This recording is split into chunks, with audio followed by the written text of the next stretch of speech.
comenzamos. Vamos a hacer preguntas de diferentes bloques. Hemos dividido todas las preguntas que habéis enviado en diferentes bloques, algunas sobre matrimonio, familia, iglesia, hombre, mujer, y vamos a ir viendo una de cada bloque hasta que termine el tiempo, hasta que tengamos aquí, vamos a terminar a la 1:15, algo así, y vamos a intentar abordar todas las que podamos. La primera, ¿qué se debería de hacer si dentro del matrimonio cada uno quiere ir a una iglesia diferente? Julián. ¿Entendéis la pregunta, no? Hay un matrimonio cristiano que todavía tiene ciertas dudas y uno está posicionado por una iglesia, otro no. Entonces, bueno, sobre todo también me imagino que la pregunta es, entendiendo lo que hemos hablado de la mujer, ¿no? ¿Tiene la mujer que ir a la iglesia que quiera su esposo? ¿Cada uno puede ir a una iglesia diferente? ¿Cómo podríamos aconsejar a este matrimonio? Que por cierto, es la realidad de muchas personas también. Hay a veces que hay matrimonios que se dividen en el buen sentido por este asunto de la iglesia. Así que no sé si alguno de vosotros queréis arrancar con esta primera pregunta. Pues, vamos, lo primero que podríamos decir es que que entiendo que también esto ha sido después de un proceso de orar muchos, que oren juntos, que busquen la voluntad del Señor de manera de manera junta, en unidad, ¿no? Y si finalmente, claro, no se ponen de acuerdo, pues aquí entendemos, ¿no?, como la autoridad que el Señor da al marido como cabeza de familia, pues la esposa debería seguir a su esposo, evidentemente. No concibo que en un matrimonio el esposo se congregue en una iglesia y la esposa en otro, ¿no? Eso no está dentro del orden del Señor. La familia debe estar unida en una misma iglesia, en uno mismo.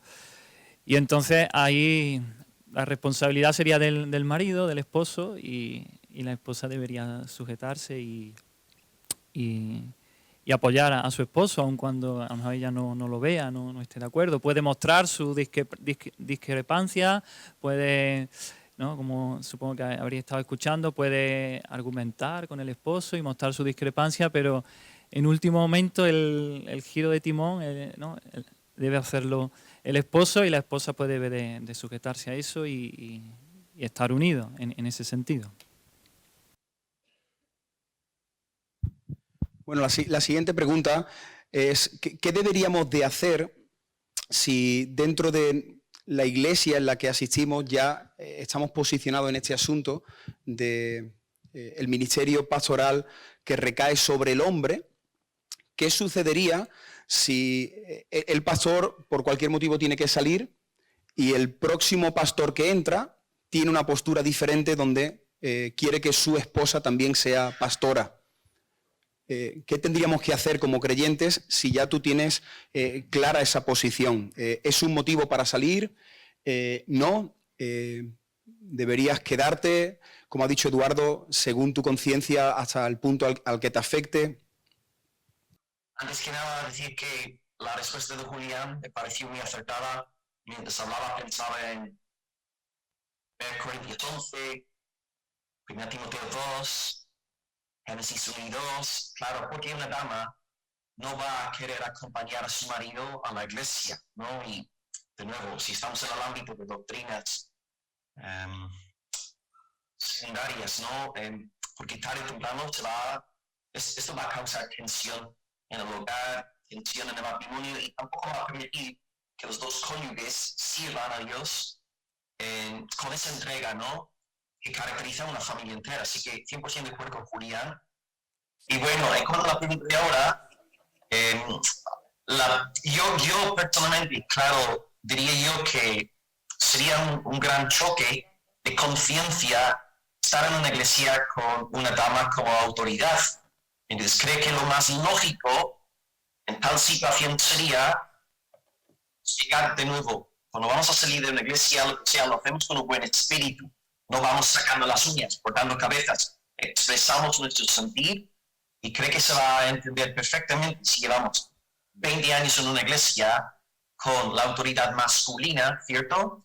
Se va a entender que personas en esa iglesia no van a ser capaces de aceptar el liderazgo espiritual de una mujer. Entonces lo veo como perfectamente legítimo. No es, porque claro, hay personas que buscan cualquier pretexto para montar pollos en la iglesia, ¿verdad? Causar problemas, pleitos. Son personas divisivas por naturaleza, tienen que ser reprendidas. Pero también hay momentos cuando tenemos que apartarnos por razones legítimas y bíblicas. Y de nuevo, los textos que venían a mi mente mientras hablaba Julián, 1 Corintios 11, 1 Timoteo 2, Génesis 1 y 2, el diseño divino, pues yo creo que es legítimo que en tal caso un matrimonio salga de una iglesia para luego congregarse en una asamblea donde se crea en la autoridad masculina de la iglesia. Yo personalmente sé que en el día de mañana, sé que soy pastor, ¿cierto? Pero bueno, si no fuera pastor y fuera un feligrés, digámoslo como común y corriente, yo sí buscaría una congregación con una autoridad masculina, pero saldría de la iglesia con un buen espíritu, no prendiendo fuego al edificio, no con... Sabéis que hay personas que salen de la iglesia así, en muy mal estado. Así que creo que en este marco de respeto, hablando con humildad, desde condición de espíritu, hablaría con las nuevas autoridades de la iglesia y explicarles que lo siento mucho, pero según la palabra de Dios creo que esta situación es una situación de desorden y yo quisiera honrar al Señor. Así que ya que la iglesia ha decidido tomar este rumbo, yo iré ya por otro rumbo. Pero creo que también si un hermano lleva 10, 20 años, ¿no?, enseñando en la iglesia, dedicando todo el consejo de Dios, yo creo que va a ser muy difícil que entre una pastora en una iglesia con un trasfondo así, ¿no? Si de verdad hay un hombre ahí, detrás del púlpito, que está enseñando fielmente lo que enseña la palabra de Dios sobre la masculinidad, la feminidad, va a ser muy difícil que acto seguido entre una pastora, porque esto va a crear una revolución en la iglesia, ¿no? No será una sola familia, sino que casi un 75% de la iglesia va a irse, ¿no? Entonces creo que si hay un hombre detrás del púlpito enseñando el consejo de Dios, será difícil que esto se dé, ¿no?, en la iglesia local, pero puede ocurrir. Así que yo personalmente sí me iría con un buen espíritu, sin montar escándalos, pero explicando bíblicamente que entiendo que el rol del hombre es el rol de autoridad en la iglesia y en el hogar, y ya está, salir con la bendición de Dios. Esta sería mi postura personal, hermano. Puedo añadir. Ahora, también podría ser, como dice la pregunta, ¿no?, que entre el nuevo pastor, dice, ¿qué deberíamos hacer si hay un cambio de liderazgo en la iglesia y el nuevo pastor cree en el ministerio pastoral de la mujer? También pudiera ser que entra un nuevo pastor, hombre, que cree en el ministerio pastoral de la mujer. En ese caso habría que ver cómo se traduce esa convicción, porque tal vez en este caso no hubiera que salir, porque a lo mejor esa convicción no se traduce en que finalmente el liderazgo recae únicamente en las hermanas, sino que la iglesia se mueve de una manera muy sana, muy bíblica, aunque esta persona tenga la convicción de que una mujer pueda ser pastora. No sé si se entiende la diferencia, ¿no? Es decir, Will estaba hablando del caso de que entre una pastora. Yo estoy hablando de que entre un pastor que crea que una mujer puede ser pastora, por ajustarnos bien a la pregunta, ¿no? En ese caso, yo puedo estar bajo la pastoral de un hombre que piensa que una mujer puede ser pastora. Tengo que ver cómo se traduce esa convicción en la forma de conducirse de la iglesia. Porque puede ser que la iglesia sea una iglesia muy sana. Ahora, si yo veo que esa convicción se traduce en unas estructuras que finalmente violentan un poco mi convicción, a lo mejor yo pienso, bueno, a medio plazo yo quiero estar quizá en otra iglesia. Incorporo otro matiz. Pudiera ser que me salga de esa iglesia porque no estoy de acuerdo con eso, pero me vaya a otra iglesia que sea, o sea, que no sea tan sana. Entonces habría que medir, habría que valorar. Hay iglesias que desde mi punto de vista desafinan en ese punto, pero son iglesias muy piadosas y muy sanas. En ese punto yo digo desafinan, pero no tendría problema en estar ahí, ¿no? Quizá a medio plazo, si hay otra iglesia que igualmente sana, pues yo digo, bueno, prefiero entonces, por mis hijos, por mi familia, por la siguiente generación, ubicarme aquí. Creo que se ajusta más al modelo bíblico, pero bueno, habría que tener en cuenta todos esos matices. Sí, Will, es que ha habido una parte que no has podido escuchar.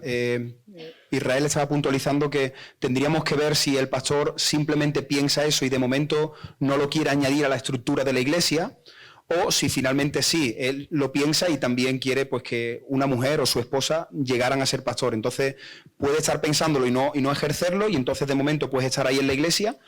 Y también que habría que valorar, si sales de esa iglesia, si te vas a ir a otra iglesia que quizás no compartas tantas cosas como en la iglesia en la que te encuentras ahora mismo.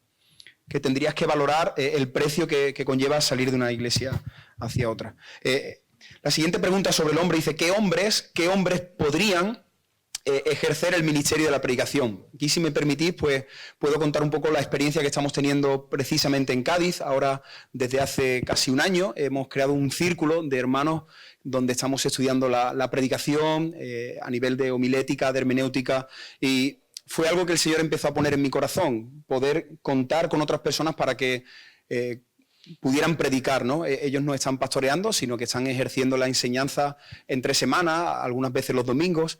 ¿Qué hice yo para saber qué personas podrían estar ahí? Bueno, prácticamente pensé en los requisitos que pide la palabra de un propio pastor, porque al final el pastor, aunque está pastoreando, pero se espera que un hombre que trace la palabra de Dios esté en esa dinámica. Dice Tito, aquí la palabra del Señor: es necesario que el obispo sea irreprochable como administrador de la casa de Dios, no debe ser soberbio, ni iracundo, ni bebedor, ni pendenciero, ni codicioso de ganancias deshonestas, debe ser hospitalario, amante del bien, sobrio, justo, de vida recta, dueño de sí mismo, apegado a la palabra fiel, tal como ha sido enseñada, para que también pueda exhortar con sana enseñanza y refutar a los que se oponen a ella. Así que, bueno, lo que yo entiendo es que cualquier hombre que se ajuste a este modelo y su vida esté en orden y esté mostrando la belleza del Evangelio en su vida. No hay perfección, por supuesto, ni en mi vida ni en ninguno de este equipo de hermanos que están predicando, pero para mí es muy importante, y hace poco lo hemos visto en una serie de enseñanzas sobre el libro de Siervos para su gloria de Miguel Núñez, donde él apunta al carácter. Así que para mí es importante que la persona que esté abriendo la palabra tenga un carácter que respalde su predicación, y por supuesto también es muy importante no ser un neófito, que sea una persona que conozca la Escritura, que sea una persona que lleve ya un tiempo estudiando. No tiene por qué haber estado en un seminario, puede haber sido formado de manera autodidacta en su casa, en la propia iglesia, pero puede ser un joven maduro que traza bien, que trabaja bien el texto, y luego también es muy bonito porque en este grupo lo que estamos haciendo es ayudarnos entre todos a crecer. Entendemos que eso es un proceso, pero sí, en nuestro caso lo hacemos así. Cualquier hermano que tiene una vida en orden, con piedad, que tiene carácter y conoce al Señor, conoce la palabra.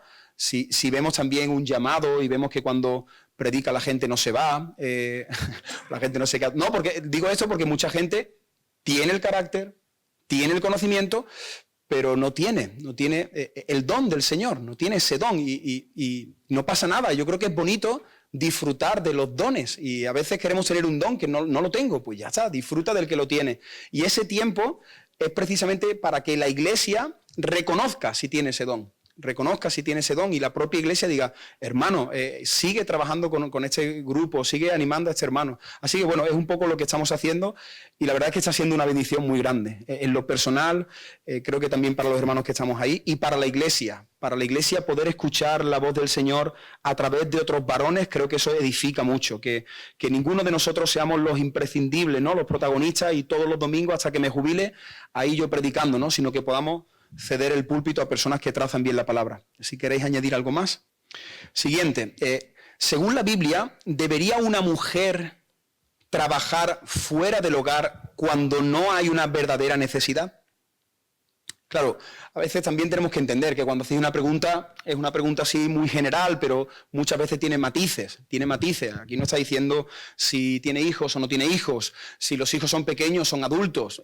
Hay muchos matices que habría que tratar de desarrollar en la pregunta. Pero bueno, creo que podemos ir respondiendo y quizás si alguien quiere añadir esos matices, pues puede ayudarnos en la respuesta. ¿Vale? La pregunta es si la familia es estable, si no es necesario tener más dinero, ¿puede o debería la mujer estar fuera del hogar, trabajando, realizándose también fuera, poniendo en práctica sus estudios, lo que ha aprendido? Y también podríamos responder, ¿debería hacerlo en etapa de crianza? Hemos estado hablando ayer en la comida, creo que Israel, pero podríamos decirlo aquí también entre varios, ¿vale? Así que abro un poco la pregunta, tanto a aquellos que no tienen hijos y no tienen necesidad, si la mujer debería, y qué deberíamos de aconsejar a un matrimonio que se encuentra en etapa de crianza. Yo diría que, por supuesto, que una mujer puede trabajar fuera del hogar aunque no haya una verdadera necesidad económica en su hogar, porque puede aportar, porque puede donar, porque puede dar de su dones a la sociedad y cumplir el llamado, el rol de cultivar la tierra. La pregunta aquí sería si eso va a hacer que se resienta su principal llamado en el hogar. Hay momentos, hay etapas en la vida donde lo puede hacer sin que se resienta. Adelante. Eso puede ser bueno para, no solamente para los demás que van a recibir ese servicio, esa labor, sino puede ser bueno para ella misma.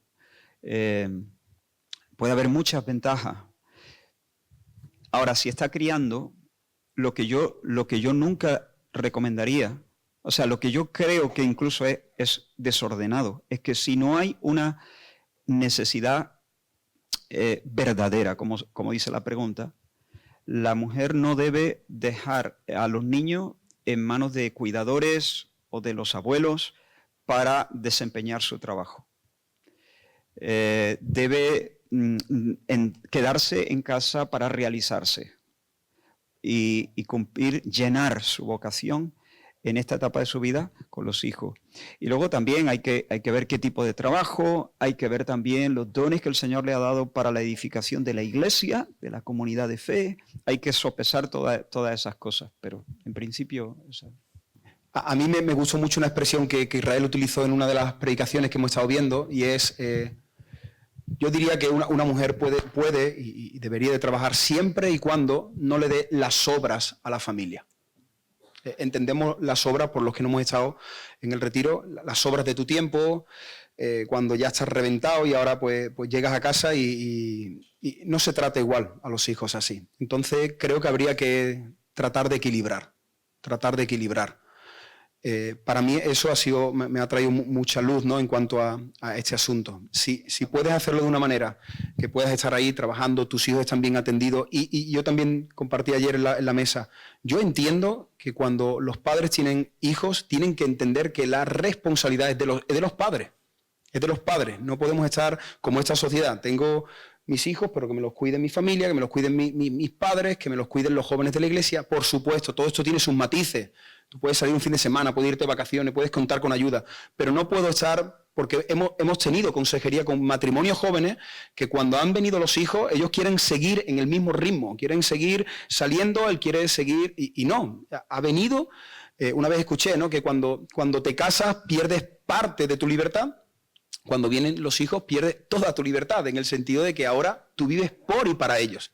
Ellos son los que van marcando ese ritmo y tú quieres hacer algo y el niño se pone malito. ¿Qué vas a hacer?, ¿no? Así que, y es importante que lo entendamos y que lo asumamos, porque luego vienen muchos conflictos. Y lo hemos estado hablando y Ángela lo está haciendo, creo que muy bien, con las madres que estáis en etapa de crianza. En este tiempo, vuestra prioridad son vuestros hijos. Y si ahora estáis aquí y es que quiero escuchar las preguntas y el niño le meto algo en la boca y que se calle y lo ato a un pino y luego lo cojo. No. Te toca calmarlo, te toca perderte la conferencia y por la noche, cuando lo duermas, no te pones un capítulo de Netflix, y te pones el capítulo que has perdido del retiro. Pero tenemos que entender eso, porque a veces vemos que padres y madres tratamos a nuestros hijos como si fuese una carga. Y no es una carga, es una bendición. Y ese niño que ahora te está haciendo y que quiere llamar tu atención y quiere estar contigo, dentro de poco no va a querer estar contigo. Así que nosotros, nuestra etapa precisamente allí en Palma del Río fue muy intensa, muy intensa. Y Ángela iba muchos domingos a la iglesia y no escuchaba nada, se metía allí en el despacho, a veces frustrada, pero yo me quiero ir, pero ella entendió que así también está glorificando al Señor y está marcando un ejemplo para las mujeres, para los hombres y para la siguiente generación. Son mis hijos y yo los cuido y trato de dejarlos cuando ya es muy necesario, pero es una etapa sacrificada, pero hay que hacerlo. Y yo espero que el día de mañana mis hijos nos den las gracias porque sus padres han pasado tiempo con ellos. Tiempo con ellos. No que me diga, me compraste la última Play cada año. Gracias porque estuviste. Y para estar has tenido que negarte a muchas cosas. Pero esa es... ¿Querías decir algo más? No, simplemente el cuadro de la mujer virtuosa, ¿no? Ahí tiene una mujer que está centrada en el hogar. Es el corazón de su hogar. Sí, el hombre, como decíamos, la cabeza, pero ella está ahí como llenando de alma, en un sentido, pero también trabaja, pero sin que se resienta, ¿no? Sí. Entender que el llamado del hombre, del varón, es a proveer para el hogar, ese es su principal, y el de la esposa, el cuidado del hogar, no solamente de los niños, sino también del esposo y del nido, ¿no? Del hogar. Si trabajar fuera de casa va a suponer desatender eso, que es el principal llamado que la mujer tiene de parte de Dios, pues ahí no sería correcto, o tendría que bajar la hora o incluso plantearse dejarlo, ¿no? Ahora, hay mucha casuística, ¿no? De si el marido no tiene trabajo y la mujer es la que sí tiene trabajo. Entonces ahí entramos ya en otro contexto. Pero entender el llamado del hombre es del proveer para el hogar y el llamado de la esposa es el cuidar del hogar, de los hijos, del esposo. Y ese sería el marco. Muy bien. La siguiente para ti, Will, que te veo un poco aburrido. ¿Qué opinión tenéis sobre disciplinar a los hijos a través de lo que se conoce como la vara, a través de castigo físico? No me gusta usar esa palabra castigo físico, pero entiendes, ¿no? Así que, bueno, no he escuchado nunca tu opinión sobre eso. También puedes decir lo que entiendes a la luz de la Biblia y quizás puedes darnos tu opinión sobre cómo lo estáis haciendo en vuestra etapa de crianza con las niñas tan bonitas que el Señor os ha regalado. Así que, si quieres responder a esta, Will. La palabra habla con gran claridad, ¿no? De hecho, Irlanda del Norte, gracias a Dios todavía, yo sé que hay partes de Europa y partes del mundo donde no se permite, ¿no? El tema del tema del uso de la vara, pero también hay muchos países donde sí, y bueno, Proverbios nos enseña claramente que la vara es un instrumento dado por Dios para alejar la necedad del corazón del niño. Nuestros niños, por ser niños de creyentes, no son santificados, no son hijos regenerados, y por tanto es necesario que ellos aprendan desde una edad bien tempranita que hay castigo por el mal. Entonces, de esta manera, cuando estamos disciplinando los peques en el sentido negativo de disciplina, que también hay una disciplina positiva, formativa, en el sentido negativo de la palabra, cuando el niño entiende que hay un castigo por el mal, pues le estamos preparando para el evangelio. Porque este niño va a aprender en el día de mañana qué consecuencias por su pecado y verá su gran necesidad de salvación en Cristo. Así que, por ejemplo, si alguien quisiera un texto bíblico para apoyar lo que estoy diciendo, puede apuntar, por ejemplo, Proverbios 22, versículo 15. Proverbios 22, versículo 15, se lee: la necedad está ligada en el corazón del muchacho, y no solamente nuestros niños, sino las niñas también son pecadores. Desde que salen del vientre de mami, son pecadores, mas la vara de la corrección la alejará de él. Entonces la necedad también en Proverbios no solamente algo intelectual, es algo moral. Sabemos que con el uso de la vara, el uso sabio, amoroso, tierno de la vara, hace mucho bien. También hay un texto que me conmueve en Proverbios, siguiente capítulo, el 23:13. No rehuses corregir al muchacho, porque si lo castigas con vara, no morirá, librará su alma del Seol. Entonces, ese es Proverbios 23, del 13 al 14. Entonces, la palabra de Dios enseña que la vara, gracias a Dios, libera al niño del Seol, de la condenación. Entonces, como padres, yo entiendo que es legítimo usar la vara y creo que es mejor que usar la mano, porque la mano del padre tiene que ser un símbolo de amor, de cariño, de afecto. El brazo del padre, la mano del padre es para acariciar la cara, abrazar, dar ternura, no para, ¿verdad?, imponer castigo. Así que yo creo que Dios ha sido muy sabio en darnos una vara.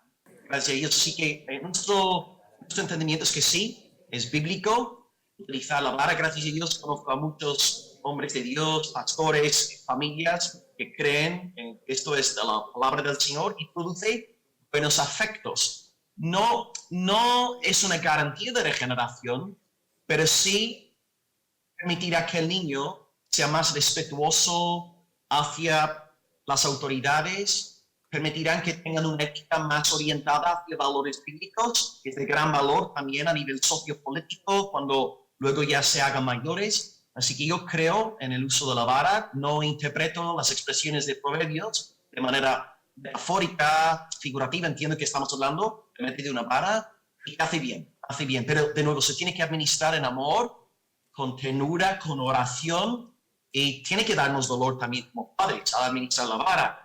La primera opción no es siempre ir a la vara, es el último recurso cuando el niño ya está en un estado de necedad y necesita ya ser corregido. Así que esta sería un poco mi reacción a la pregunta, hermano. Sí, me gustaría que pudiéramos comentar un poco más. ¿Qué opináis sobre, porque sabéis que este tema hoy día, ¿no? Y como está la sociedad, quizás también Julián, él es profesor, hoy día se están ofreciendo varias alternativas para no tener que hacer esto, diversos pensamientos como que puedes dialogar y hacer todo lo posible y no llegar nunca a ese extremo, aunque el niño se esté rebelando una y otra vez, tratar de hacer acuerdos con él, hacerle entender, castigos donde pueda estar sentado, reflexionando, como que hay diferentes opciones para no tener que hacer esto y que hoy día no habría que utilizar la disciplina física. ¿Qué pensáis? A ver, como ha dicho Will, la vara yo creo que tiene que ser, por supuesto, quizás el último recurso, cuando ya el niño ya se ha encabezonado. Por supuesto hay que hablar con ellos, hay que razonar, aunque también hay edades en las que el niño, cuando el niño es muy, muy pequeño, no razona ni a lo mejor entiende todo lo que... Pero siempre hay que intentar razonar, aun cuando sean pequeños, hablarle del porqué, ¿no? Y decirle, y ser muy, muy claro, muy específico. Hijo, yo te voy a dar un azote en el culo, ¿no? Por esto, ¿no? Y ser muy específico de qué es la razón, cuál es la razón. También por supuesto, hacerlo con amor, hacerlo con cariño, no hacerlo con ira, no hacerlo en un arrebato de que me ha molestado y entonces es bueno calmarse, también eso, hablar quizás con él antes, calmarse y hacerlo con dominio propio. También quizá otro consejo es no hacerlo delante incluso de su hermano ni delante de otro, yo pues lo suelo llevar a su habitación, ¿no? Hablas con él y ahí aplica la vara, o la cuchara de palo, ¿no? O la zapatilla, la alpargata.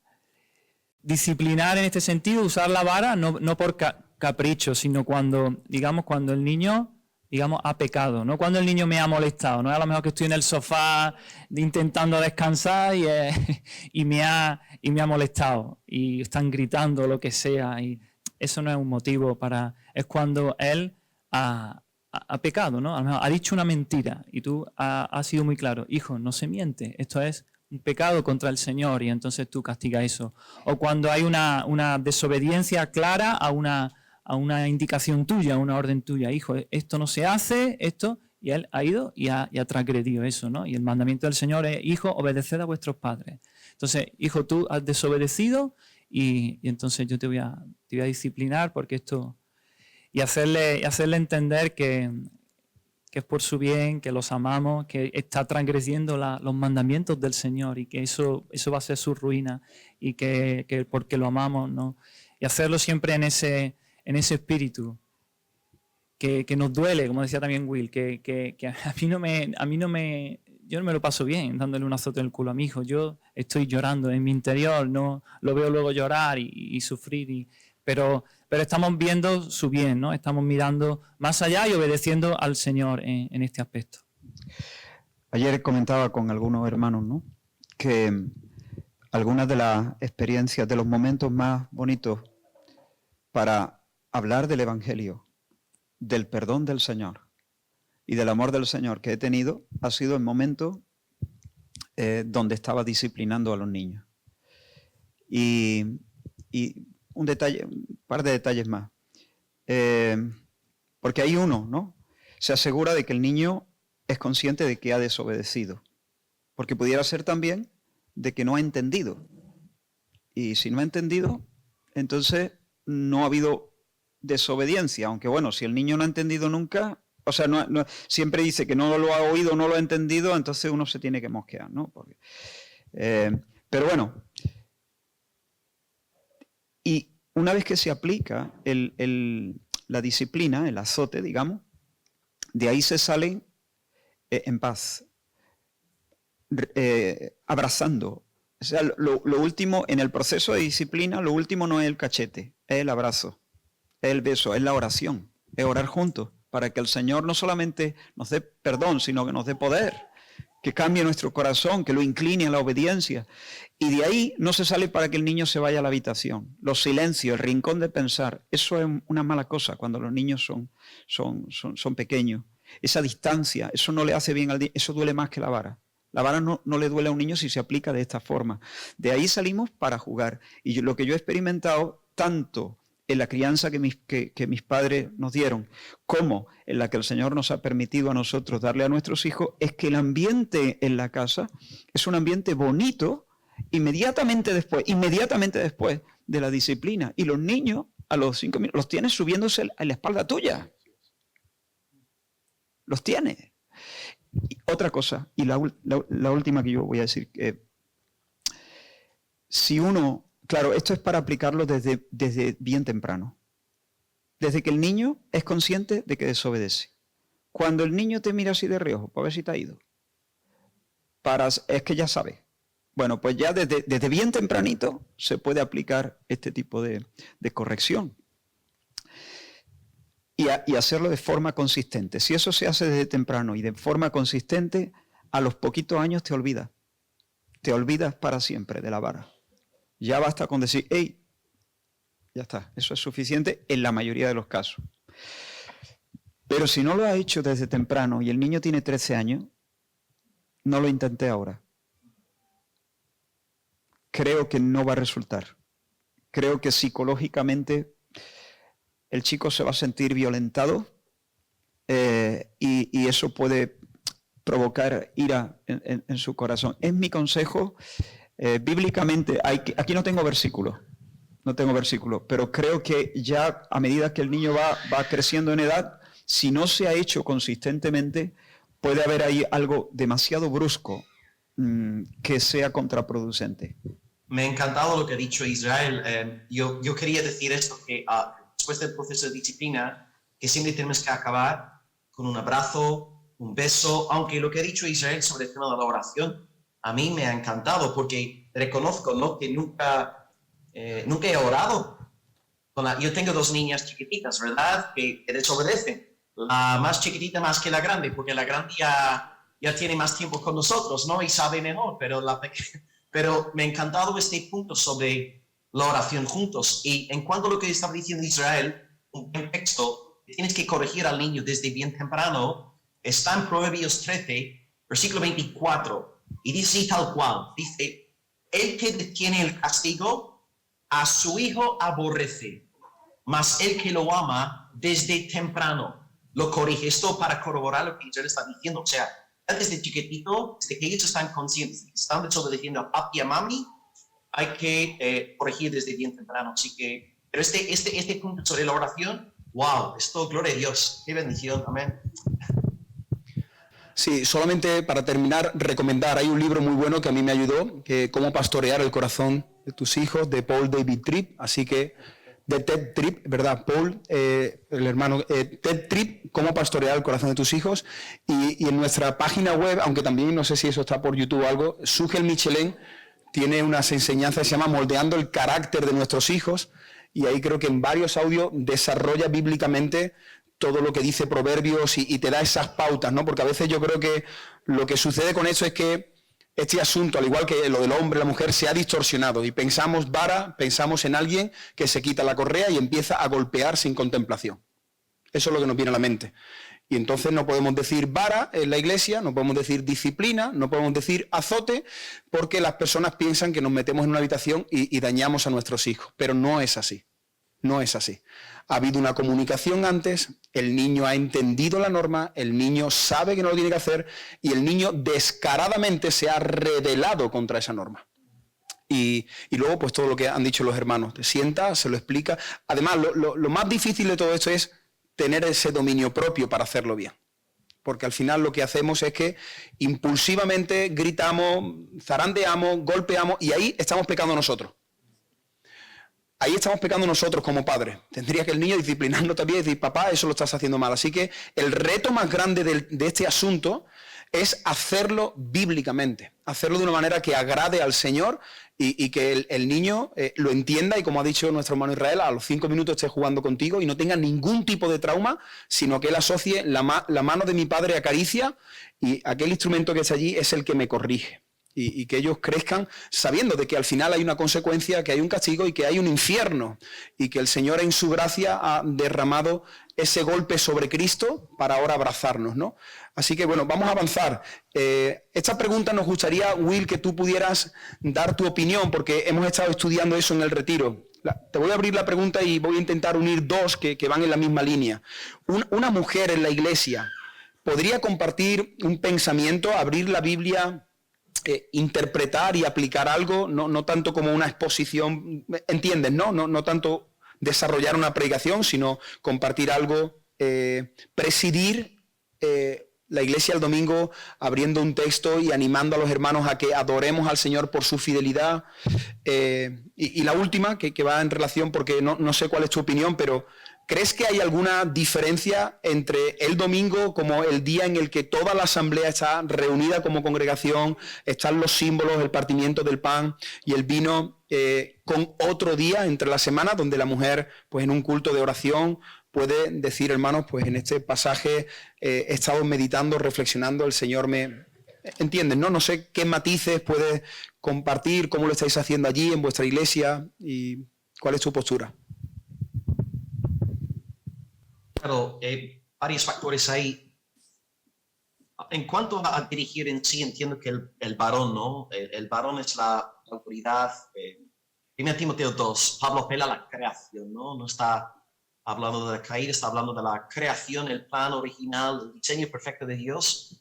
Es que el hombre sea el sacerdote del hogar, la iglesia, etc. Entonces yo entiendo que, claro, si es una iglesia solamente con mujeres, pues ok, claro, porque no hay otras opciones, pero si hay hombres ahí que a lo mejor no tienen el llamamiento pastoral, porque un hombre no podía estar dirigiendo esta reunión. A veces lo que nosotros sí hacemos, por ejemplo, este viernes tenemos ¿cómo se llama?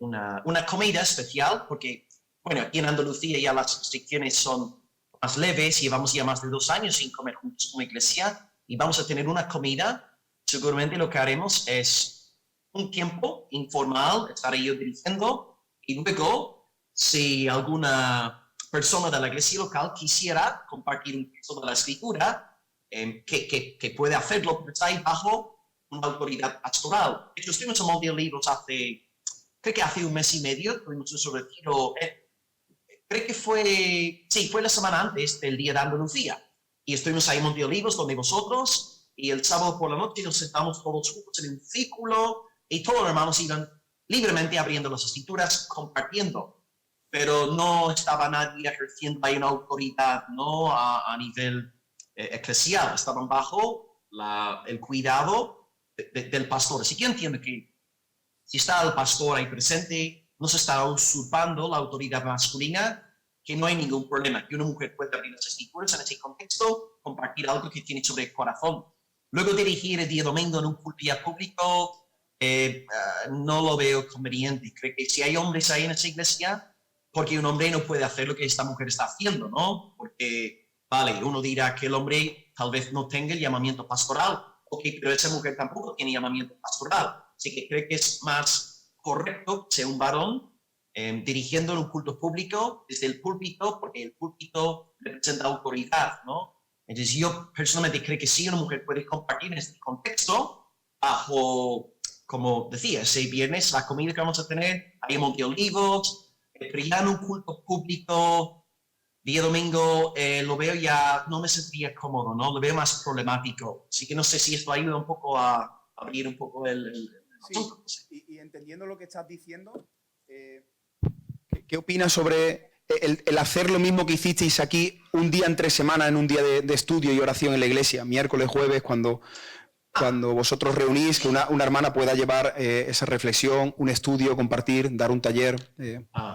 Vale, en los cultos de oración en semana, es verdad que lo que hacemos nosotros, estamos exponiendo todas las oraciones de la Biblia, llevamos unos 4 años, estamos en Génesis, estamos en Juan 17, llevamos 4 años exponiendo todas las oraciones que hay en las escrituras. Como regla general, comparto yo. Es verdad que hay otro varón que comparte una vez al mes conmigo. El primer culto del mes está él partiendo. Y luego hay un tiempo después de este compartir, cuando los hermanos pueden agregar datos sobre el texto leído. Los hermanos saben, conocen el texto de antemano y luego pueden venir al culto y luego añadir a lo que el hermano en cuestión o lo que el pastor en cuestión haya dicho. En este contexto sí, pero ya pedirle a la hermana que dirija en sí el culto, no, yo entiendo, porque claro, estamos detrás del púlpito, estamos ya enseñando, estamos abriendo las escrituras.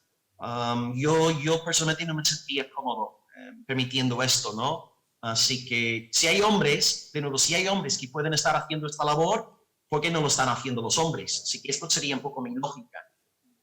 Hay libertad para las damas compartir, pero no detrás del púlpito. Sí, desde mi punto de vista estoy de acuerdo.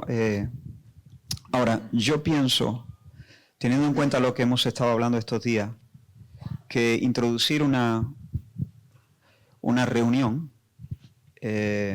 aunque sea una reunión de domingo, yo no estaría en el punto de decir que eso está fuera del orden del Señor, porque no sería un ejercicio claro de autoridad, es decir, no se abriría la Escritura de forma autoritativa con ese elemento de exhortación, presionando en el sentido bueno las conciencias de la Iglesia, apelando a mover la voluntad, demandando una respuesta de obediencia.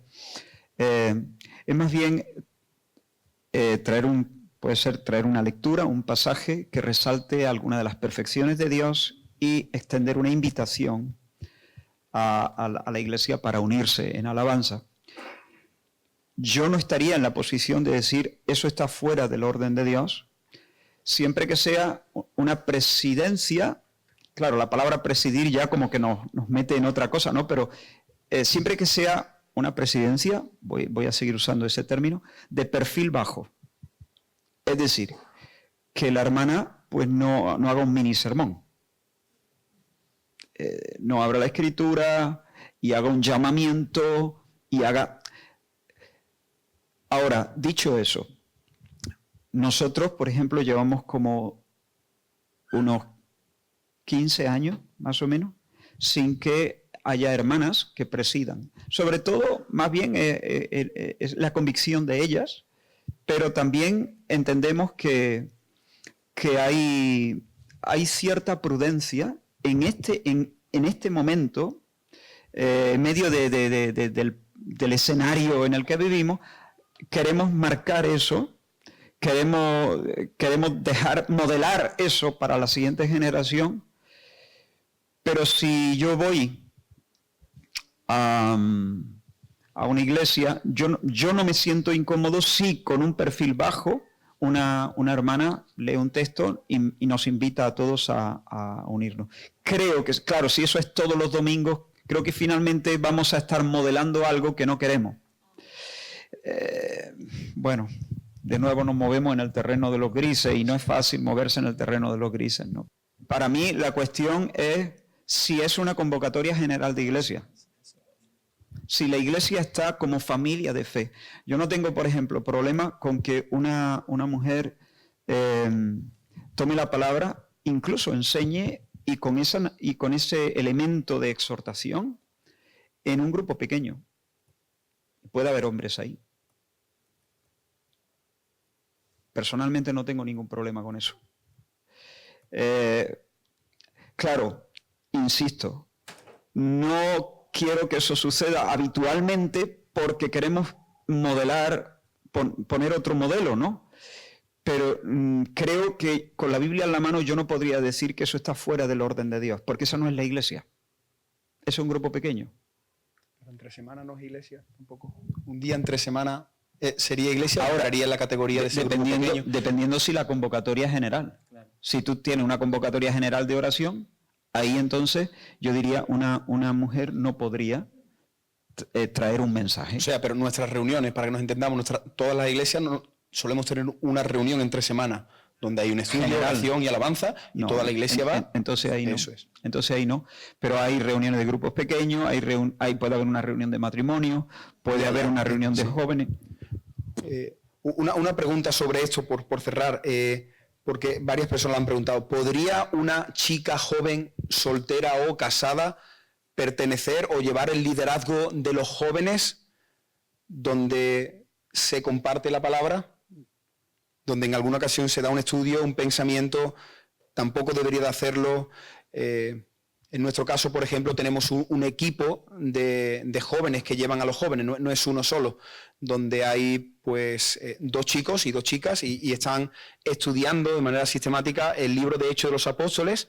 Entonces cada sábado lo coordina, la dinámica la coordina uno de ellos y puede coordinarlo un sábado la chica, abriendo la escritura, compartiendo lo que vamos a estar desarrollando y luego a veces pues se hace dinámica por grupos para que saquen conclusión y luego compartimos. Otras veces quizás la hermana puede recopilar todo eso y decir, pues hemos visto esto, o yo en mi estudio he sacado esto.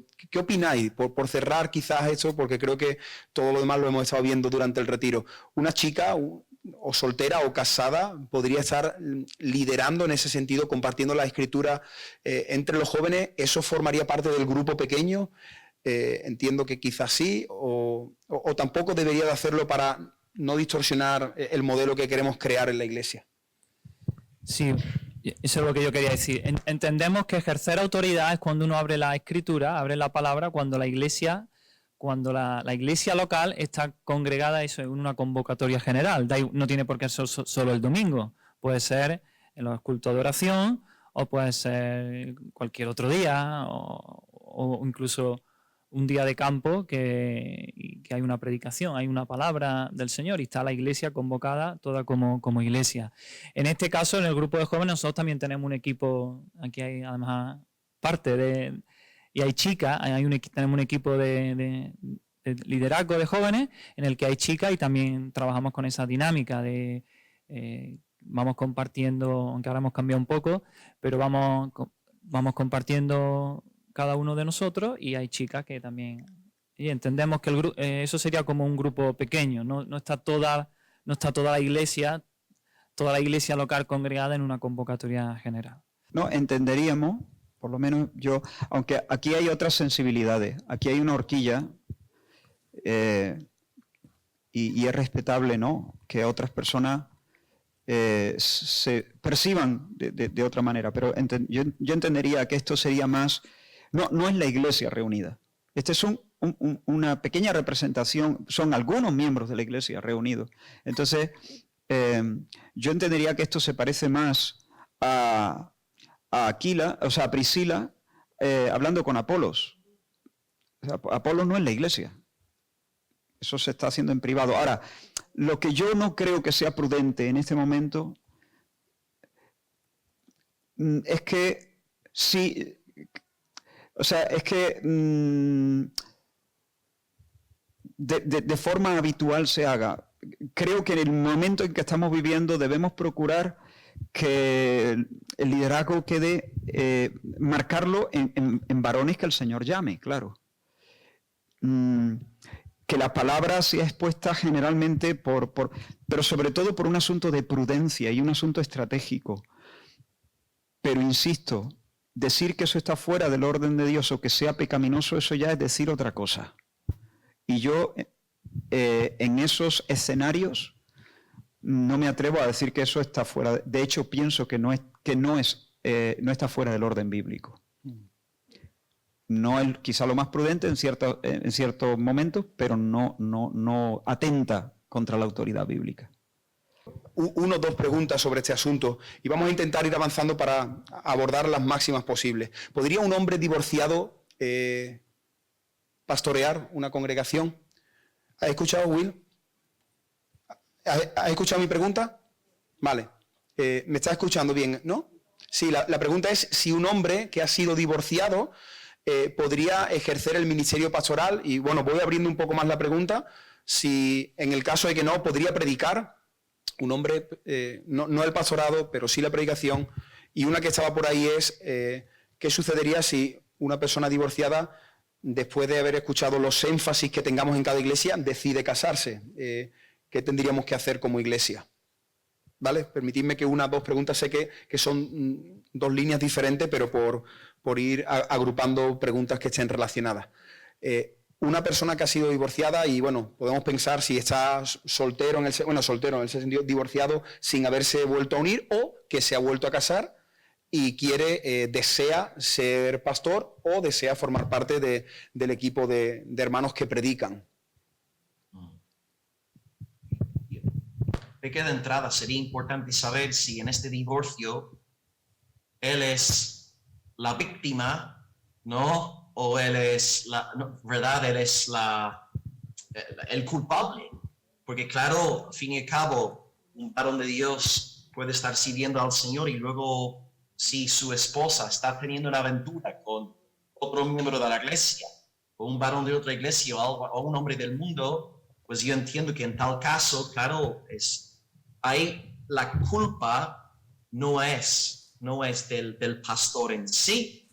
Así que, desde luego, con un espíritu de perdón y él quiere perdonar a su esposa, claro, tienes toda la libertad del mundo, amén, por supuesto. Pero si la esposa está en un patrón, en una aventura que se acaba de entrar aquí de meses, años con un hombre, yo entiendo que ahí el pastor en sí es un hombre inocente y es su esposa la que ha pecado contra él.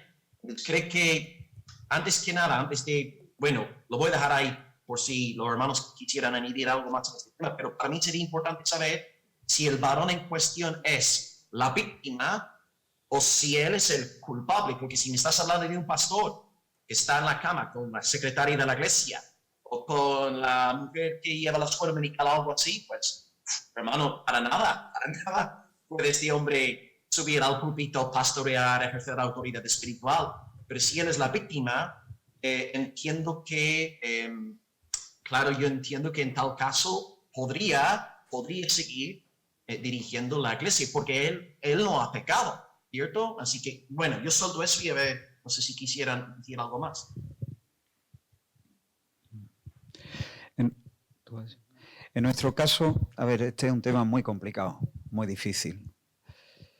Y que nos hace temblar, ¿no? Pero en nuestro caso hemos entendido, a la luz de la Biblia, hasta donde tenemos luz, que no solamente el Señor no aprueba el divorcio, por lo tanto, o sea, no aprueba un nuevo casamiento. Entonces nosotros no casamos a personas divorciadas. No obstante, respetamos la postura, digamos, tradicional.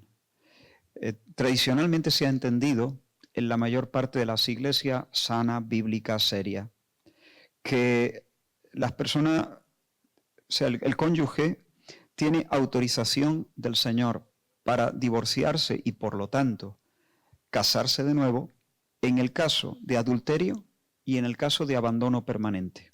Esas son las dos causas legítimas para el divorcio y las nuevas nupcias. Bien. Nosotros creemos que esa conclusión, o sea, no responde a una buena exégesis. Pero respetamos eso. En este punto no podemos ser dogmáticos. Vemos lo que vemos, no podemos ver otra cosa. Pero a lo mejor nuestros hermanos lo ven mejor, no lo sé.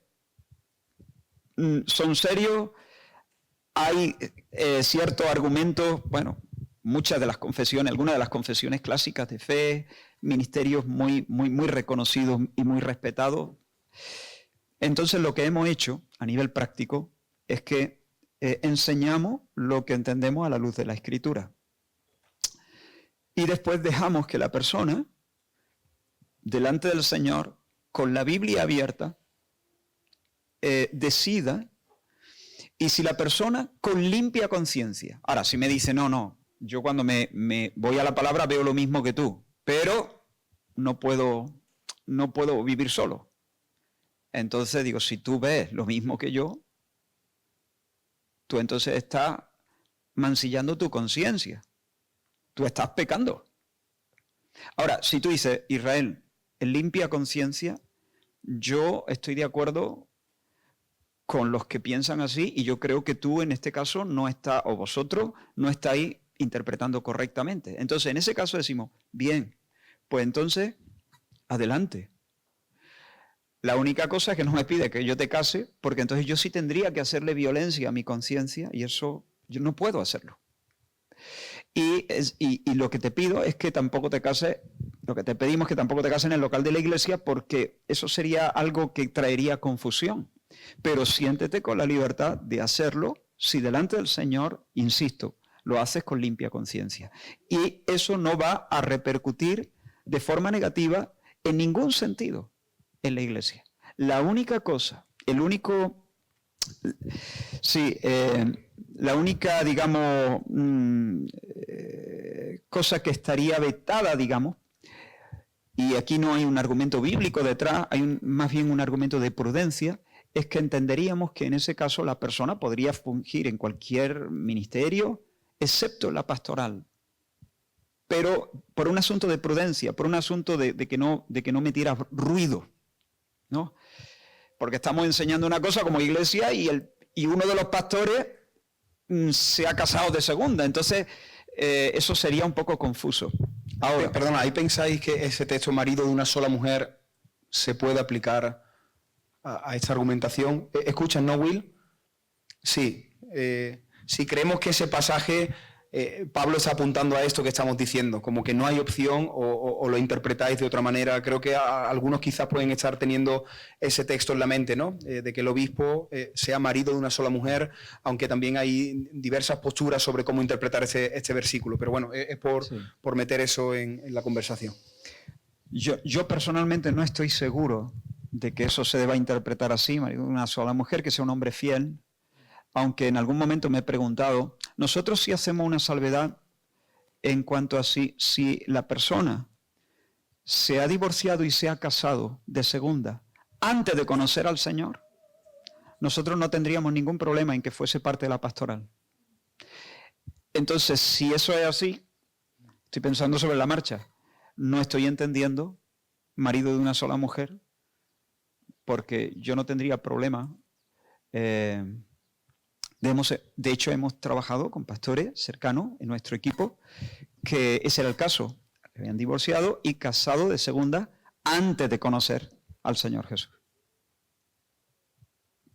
Pero si es después y se da por una de estas dos circunstancias, la mujer se ha ido y después del tiempo él ha caminado delante del Señor, es la parte inocente, entiende que debe casarse, con limpia conciencia lo hace, no lo hace echándole un pulso a la iglesia. Lo único le diríamos, hermano, no hay ningún perjuicio contra tu membresía, tu ministerio, solamente en nuestra iglesia mejor que nos funja como uno de los pastores para no meter ruido. Ya está. Me parece muy sabio lo que está comentando Israel, sabio, loable. Y yo creo que también un varón en esa situación, si de verdad tiene un corazón conforme corazón de Dios no va a tener ningún problema en someterse a la prudencia cristiana, ¿verdad? Por ejemplo, la Confesión de Londres, capítulo 1, alude también a asuntos que cada iglesia tiene su libertad delante de Dios para decidir según la naturaleza y la prudencia cristiana. Yo entiendo que un hombre en sí, si es un hombre de Dios, no va a tener ningún problema con que una iglesia tome esta decisión a nivel local. Así que sí, me parece sabio lo que está diciendo el pastor. Así que... Muy bien. Permitidme que entremos en una pregunta muy delicada y algo que todos me imagino que estamos viviendo en nuestras congregaciones. Claro, aquí durante el retiro se ha hablado del modelo bíblico, del ideal, de lo que deberíamos de ser como hombres y mujeres, pero reconocemos que a veces, o casi siempre, muchas veces estamos muy lejos de ese listón. La pregunta sería tanto para una mujer como para un hombre, ¿cómo se lleva en la práctica? Porque sé que hay personas que pueden estar durante todos estos días pensando, ¿cómo llevo en la práctica el someterme a mi esposo que es incrédulo, y no solamente es incrédulo, sino que me está tratando mal? Bueno, y aquí podríamos decir muchísimas situaciones, ¿no? Algunos presionan, otros no presionan, otros sí dejan ir a la iglesia, pero pueden estar haciendo, bueno, pues una violencia en cuanto a palabras, a manera de hablar, indiferencia. Y lo abro tanto como para hombres como para mujeres, porque parece que cuando hablamos de esto es solo la mujer la que atraviesa esta situación y no es así. Hay muchos hombres también sufriendo en sus hogares. Entonces, bueno, ¿qué debería de hacer una esposa, un esposo? ¿Cuáles son los límites? ¿Hasta dónde? ¿En qué momento ya una persona puede decir, mira, me planto?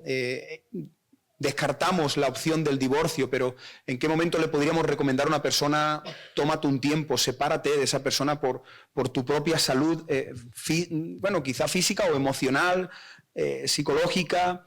Y por eso digo que es una pregunta muy amplia, pero creo que en la pastoral nos encontramos con situaciones así, de personas que vienen a la iglesia y vienen con carga en su corazón por lo que están viviendo en su hogar y tratan de ser esposos, esposas piadosas, pero van pasando la semana, los meses y los años y nada cambia.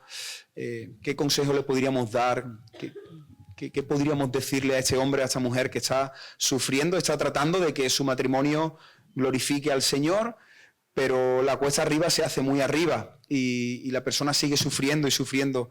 ¿En qué momento puede, en el buen sentido, plantarle cara a su marido, decirle, mira, hasta aquí, esto ya no lo hago, me estás faltando el respeto, me estás tratando de una manera que no es digna como persona, ya no solo como hija de Dios, o también como hombre? Bueno, no sé, creo que se entiende la pregunta. Si podéis decir algo que hayáis experimentado en la pastoral, situaciones, ¿qué consejo le podemos dar a esas personas que están sufriendo, que desean agradar al Señor y guardar el pacto matrimonial y ser un hombre, una mujer, pero que cada día viven en oscuridad, ¿no? Cada día es noche para ellos y se hace difícil?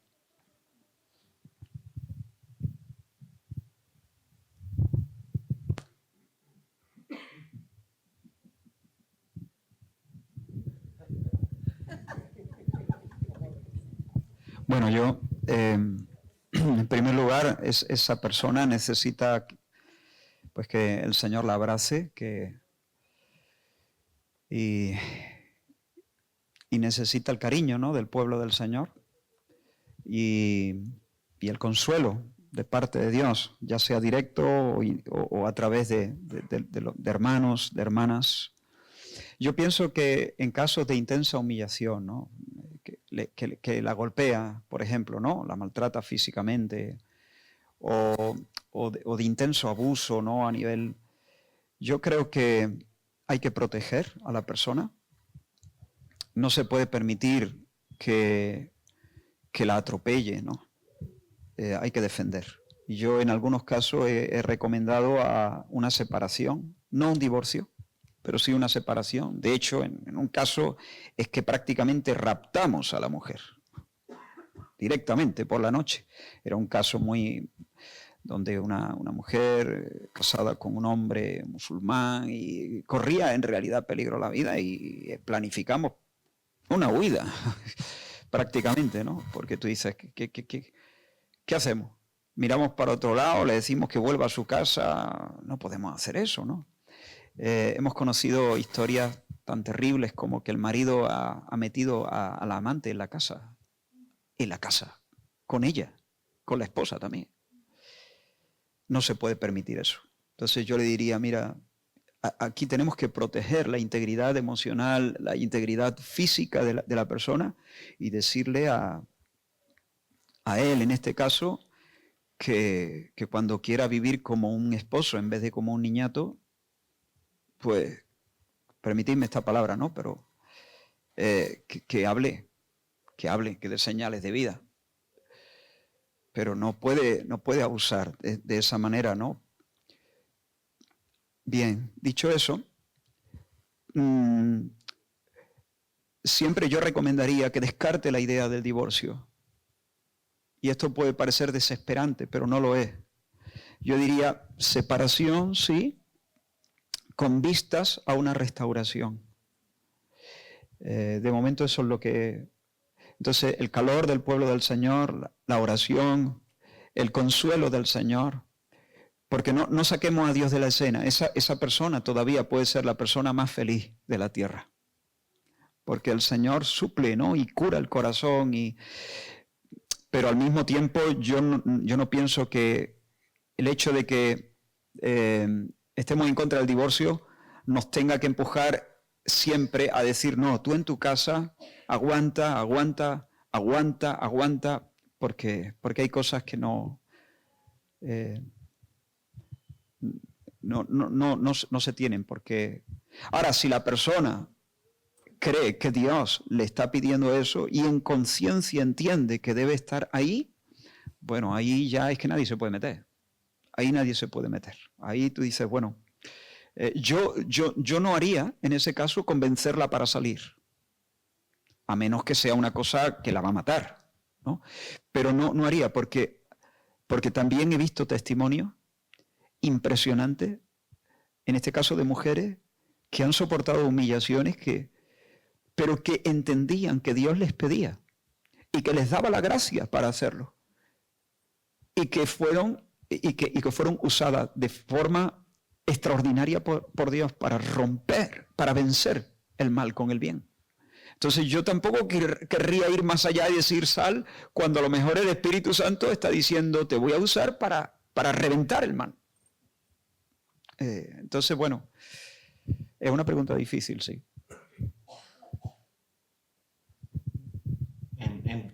No voy a nombrar, ¿no?, al pastor ni a la iglesia porque es un asunto extremadamente sensible, pero el año pasado hubo un caso así, un abuso terrible de la dama, y de hecho la iglesia tomó la decisión de denunciar al marido ante las autoridades locales, porque el hombre ya estaba infringiendo la ley abiertamente. Fue denunciado por la iglesia, el pastor en cuestión saltó a la defensa de la dama y tomó, ¿no?, este paso. Para lo que bien decía Israel, él tiene la misma perspectiva en cuanto al divorcio, ¿cierto? Pero como bien dice Israel, esto no conlleva para nada la idea de entregar a la mujer a un foso de leones, para nada, ¿no? Así que esto es un caso muy real que sucedió el año pasado en una iglesia aquí en España y la iglesia saltó a la defensa de una dama que estaba siendo sistemáticamente abusada por su marido. Así que eso también, ¿no? Hay amor cristiano en eso, ¿no? Proteger al débil, ¿no? La Biblia habla de proteger a la viuda, a la indefensa, a la huérfana, a los huérfanos, etc. Así que también la iglesia, si se entera de cosas así, también puede considerar acción legal, porque al fin y al cabo este varón está cometiendo un acto criminal, está infringiendo la ley descaradamente, ¿no? Así que, y de forma sistemática, que no es algo que sucedió una vez y el hombre estaba muy arrepentido, sino que es algo que se estaba dando, que caracterizaba la vida matrimonial de esa pareja. Así que esto pasó el año pasado. Así que... Sí, quizás el planteamiento, esos casos yo los tengo igual de claro que vosotros, ¿no? De cuando ya se llegan esos límites, pues rápido. Estoy pensando más en la persona que os he tratado de describir, ¿no? Personas que no están llegando a ese punto de maltrato físico, pero sí que eso, hay indiferencia, el hombre o la mujer no están para nada cumpliendo el rol establecido por la palabra y la persona vive en un constante sufrimiento, ¿no? En su hogar no puede disfrutar de lo que hay en ese hogar. Sí. Bueno, no, si tú No, me refiero en ese sentido, ¿no? Sí. En ese sentido, entonces,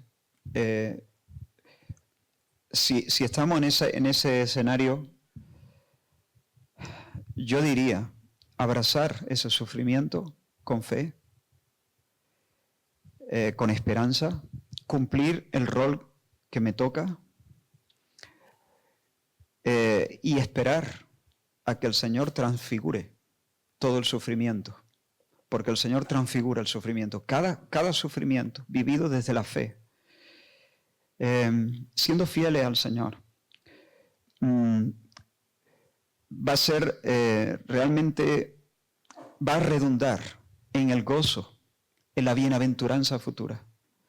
Entonces, hay matrimonios que son, en un sentido, desdichados, personas de Dios piadosas, que tienen una porción grande de sufrimiento en el contexto de su matrimonio. Pero cuando se vive desde la fe, se acoge el sufrimiento en el nombre del Señor, por causa del Señor. Yo creo que pasan dos cosas. Primero, hay un peso de gloria que se va acumulando. Y en segundo lugar, hay un suministro de gracia que hace que la persona, de manera sobrenatural, tenga un gozo y tenga un consuelo y sea más feliz que si saliera de esa situación, misteriosamente. Es allí, en ese lodo, donde florece y reverdece y teóricamente, así dicho, alguien puede decir, venga, me estás pintando, eso es un cuento de unicornio, ¿no? Es muy bonito, pero honestamente, desde la fe nosotros creemos en estas cosas, ¿no? Yo diría eso. Ahora, si hay se pasa de la raya y como estaba diciendo Will, un abuso, entonces vuelvo a lo que dije antes. Sí, aquí cada uno debe de cumplir con el llamado del Señor. Si el esposo es el que está sufriendo, el llamado del esposo es amar y dar su vida por su esposa, ¿no? Tampoco el llamado es obligarla a ella a que se sujete, ¿no? Ese es el llamado que Dios tiene para ella, que ella debe sujetarse. Yo no llevo de sujetarla, yo no llevo de hacer... Y el Señor nos va a pedir cuenta a cada uno de los suyos, ¿no? Al esposo le va a pedir cuenta de, has amado a tu esposa, has dado tu vida por ella, has hecho todo lo posible para cuidarla, protegerla, para sustentarla, para alimentarla, para hacerla que florezca, para que... Eso es lo que el Señor te va a pedir cuenta a ti. Y a la esposa, pues le va a pedir cuenta de eso. Has seguido a tu esposo, te has sujetado a él de manera gozosa. Entonces, como decía Israel, con fe, cumplir el llamado del Señor para nuestra vida, con la esperanza de que el Señor obre y haga un milagro y salirse de eso. Si el marido trata de hacer que su esposa se someta, no va a complicar las cosas, va a ir a peor. Y si la esposa no se sujeta y se revela, lo mismo. Quizá, ¿no? Como también dice la palabra, ¿no? Sujetándose a tu esposo, al incrédulo, quizás sí va a ganarlo, va a haber algo distinto, va a haber a Dios quizá en esa relación. Y algo que también creo que Israel ya ha comentado en estos días, el tema de la llenura del Espíritu Santo, ¿no? Buscar, vivir así es imposible, ¿no? Día tras día tras día, eso se hace...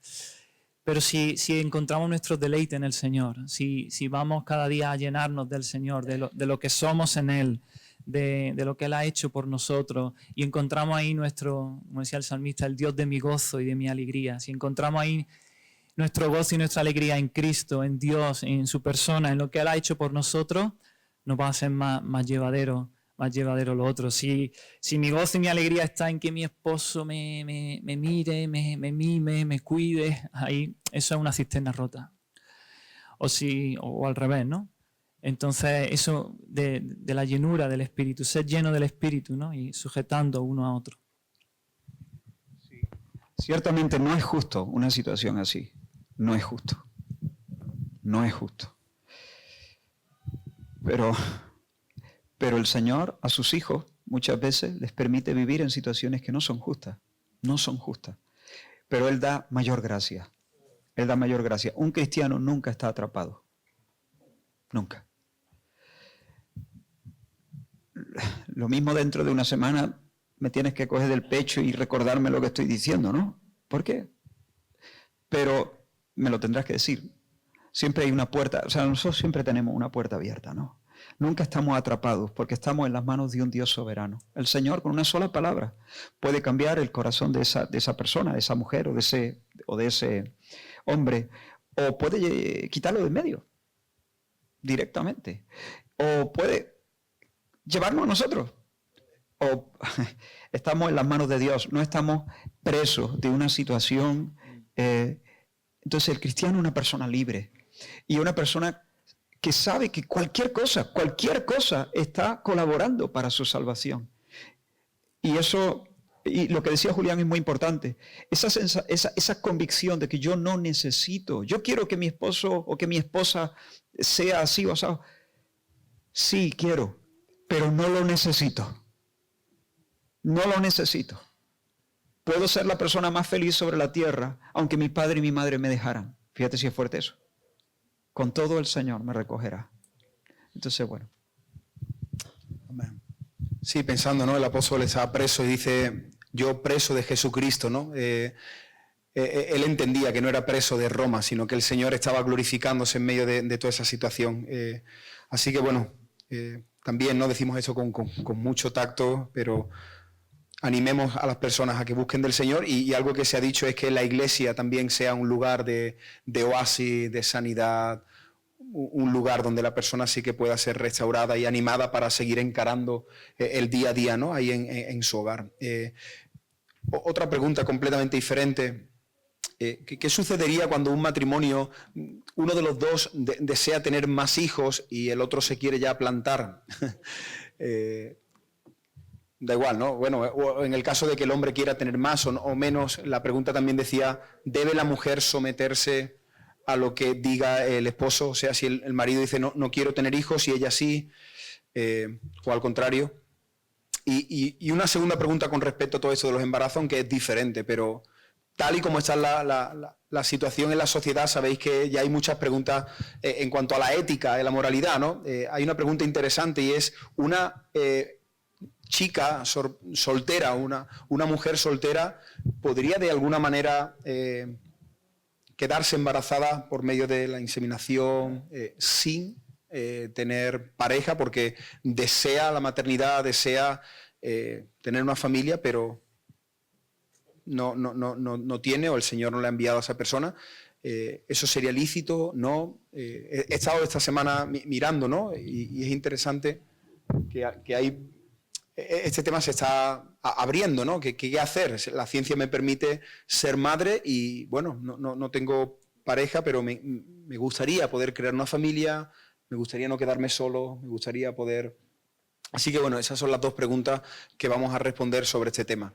El número de hijos, eso cómo se define y si el hombre también, como decía antes Julián, tiene ahí el último timón, ¿no? Ahí el último giro o no, o ahí la pareja, uno de los dos tiene que ceder y el tema este de los solteros.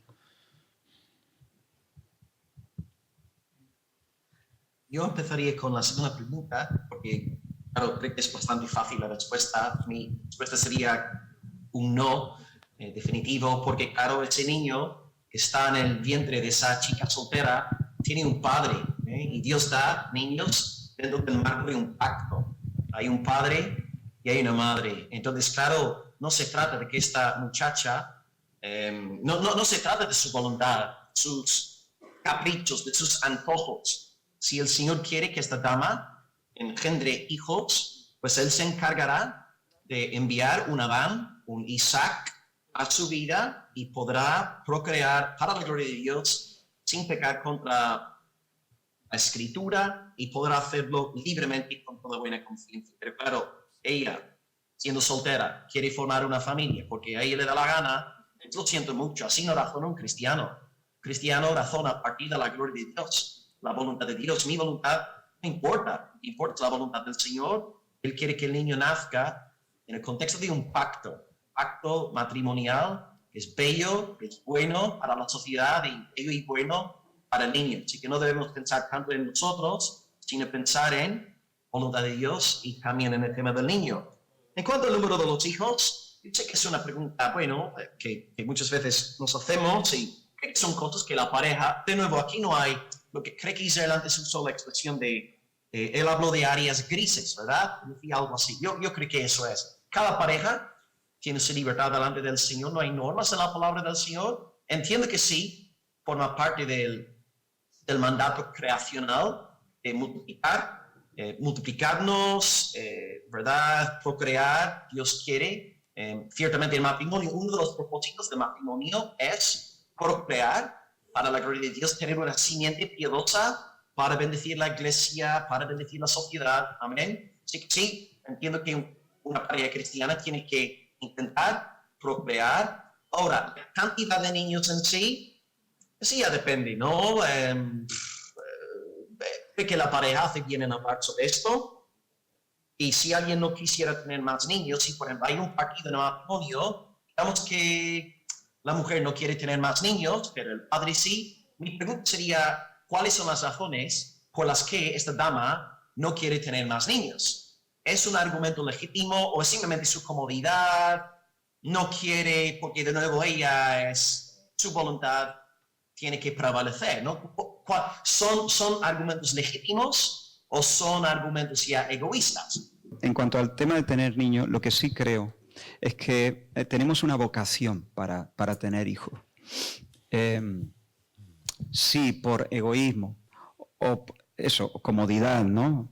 No me apetece tener niños, creo que la pareja peca en ese sentido. No quiero tener ningún niño. No, nosotros estamos pensando mejor no tener ningún niño. No, eso, a menos que haya alguna razón muy particular que tenga que ver con un llamado muy singular del Señor,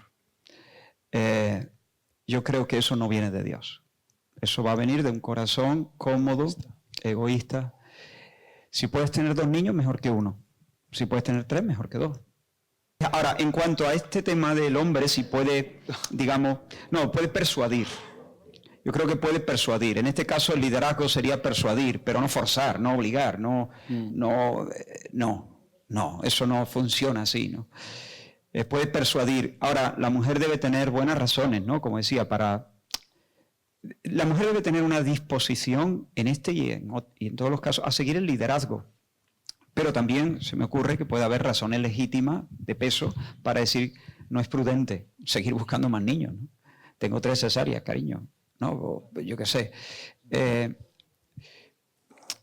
También puede haber razones muy, muy egoístas del hombre para tener más niños. Se me ocurren algunas, ¿no?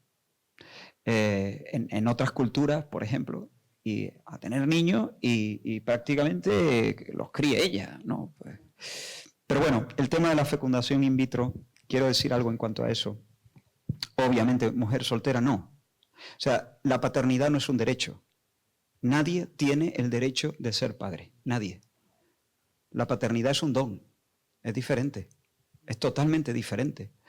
Ahora, es un regalo que se acoge, que se recibe con asombro. Con asombro. Ahora, la fecundación in vitro, en el contexto de un matrimonio, ¿puedo decir algo en cuanto a eso? Bien. Sí, claro. Lo acepto como un método alternativo, como un recurso de la gracia, siempre que se den 3 cosas. Que se dé en el marco del matrimonio. Segunda, que los gametos sean los propios de los cónyuges, respetando el orden natural. Que los gametos, espermatozoides y los óvulos sean los propios de los cónyuges. El marido pone el espermatozoide, ella. Sin contar. sin contar exacto, ¿no? Con donaciones externas. Yo eso no, creo que debemos respetar el orden natural. Tercera, y esta es la más polémica, y aquí es donde algunas personas dicen, pues entonces, pero después de haber estudiado este tema en nuestra congregación, que no se creen embriones sobrantes. Es decir, que se implanten todos. ¿Por qué? ¿Por qué? Porque considero que el embrión posee un estatus de persona desde el momento de la concepción. Es decir, es un ser vivo, animado, con alma, animado, de la familia humana. Algunos han filosofado en qué momento el alma viene, si es, mira, filosóficamente no tiene vuelta de hoja. Si es un ser vivo humano. Y si no se aborta el proceso, va a terminar naciendo como una criatura, estamos hablando de un ser humano, desde el momento de la concepción. Entonces, el feto no es una cosa, ni siquiera un ser humano en potencia. El feto es una persona. Es verdad, en un estado inmaduro, pero es una persona única, concebida en la mente de Dios desde antes de la fundación del mundo. Por lo tanto, seleccionar embriones, este sí, este también, porque ya sabéis cómo lo hacen, ¿no? Los dejan unas horas o no sé cuánto tiempo para ver cuáles son los que más se reproducen, los que están más, y entonces escogen eso y los otros los congelan. Creo que así no se le trata a un ser humano. Eso es cosificar. Es cosificar. Yo escojo. La paternidad en la paternidad no se escoge. En la paternidad se acoge con asombro, con gratitud. Pero esto de ponerme, sí, es ponerme en una situación de... en un lugar que no me corresponde a mí. Eso es Dios. Entonces yo escoger porque se reproduce más y los demás los meto, los congelo. Es posible que algunas personas pues hayamos pensado diferente.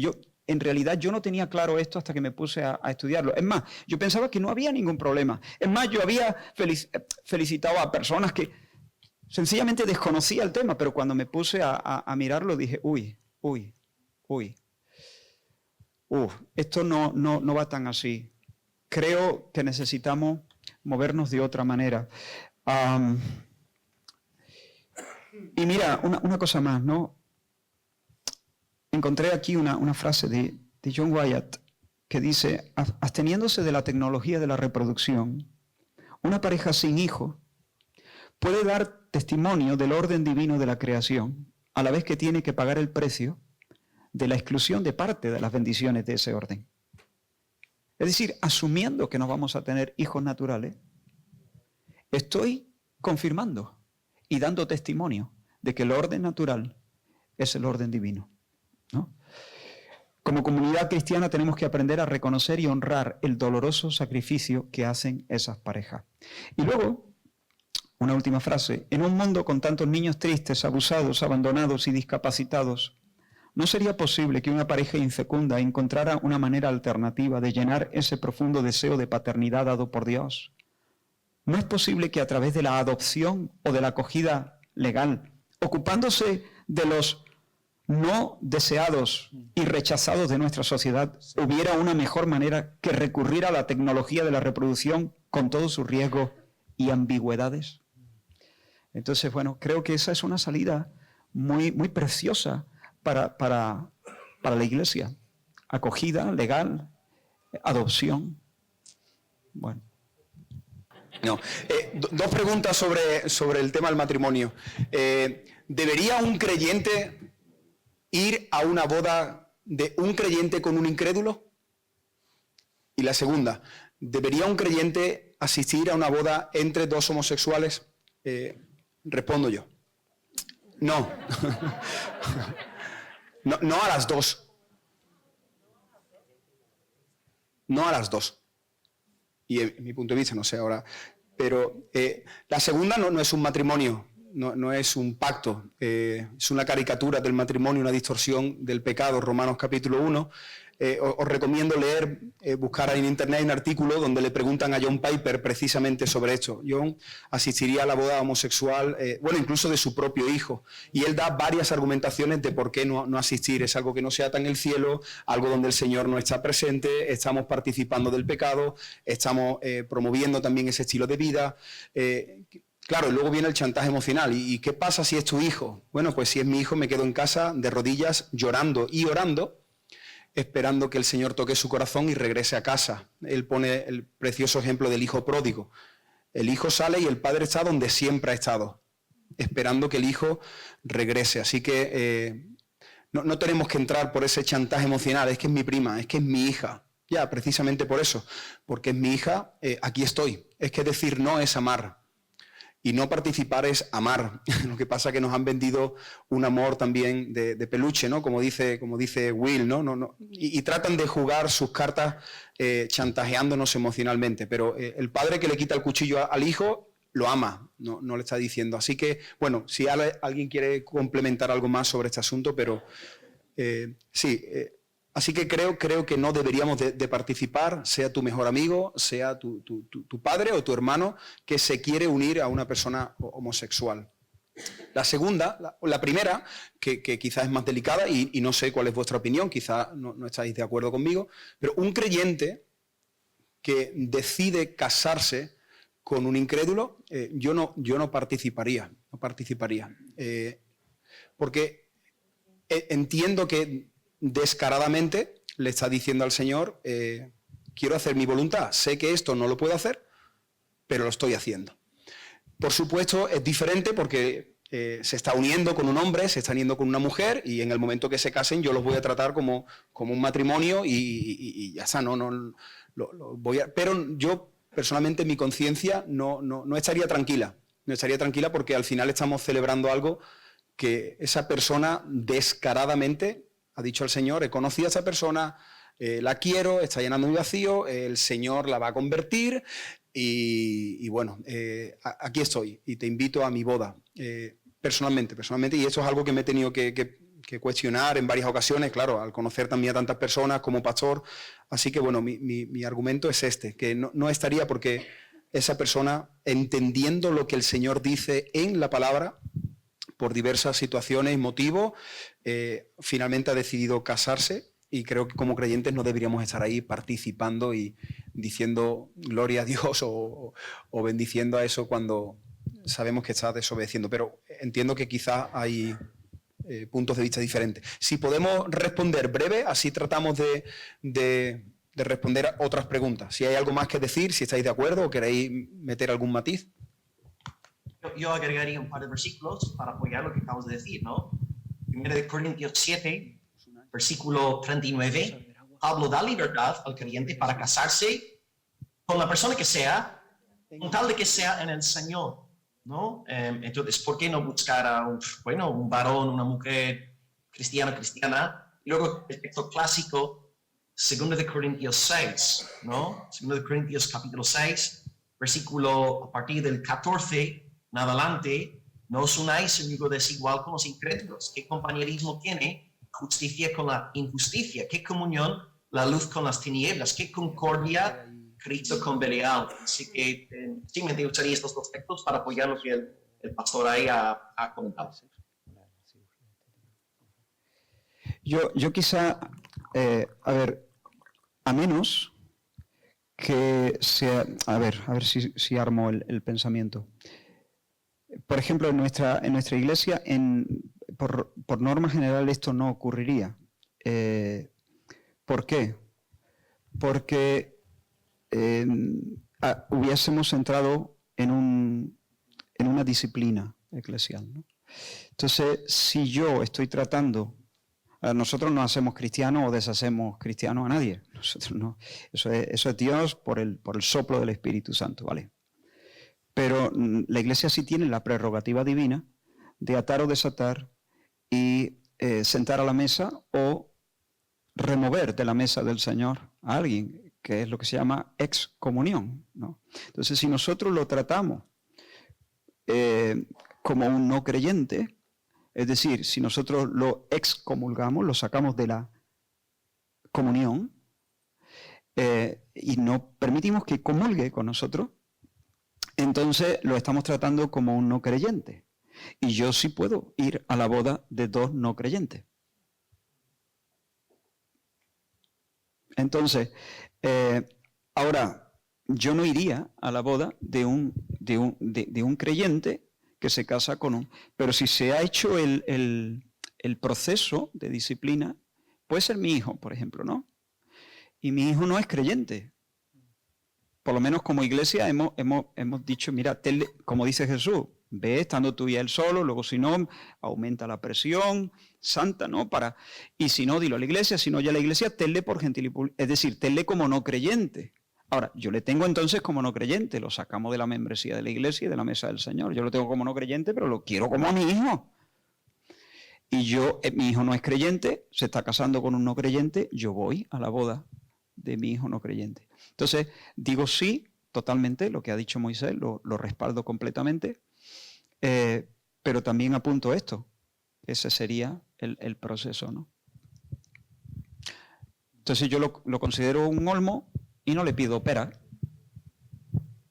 ¿no? Porque no está entrando en una institución perversa, no es creyente, pero está entrando en una institución divina. Se está casando, vamos. Entonces, bueno, yo no tendría problema ahí. Lanzamos las últimas y tratamos de responder a alguno de nosotros de la manera más breve. Entendiendo la postura que hemos estado sosteniendo durante estos días y que hemos visto a la luz de la palabra sobre el ministerio de la mujer con la predicación y el pastorado, deberíamos trabajar con iglesias que no están en ese punto, por ejemplo, una fraternidad, hacer proyectos en común o incluso asistir a un evento donde yo sé que a lo mejor pues predica un hombre y en la siguiente sesión predica una mujer.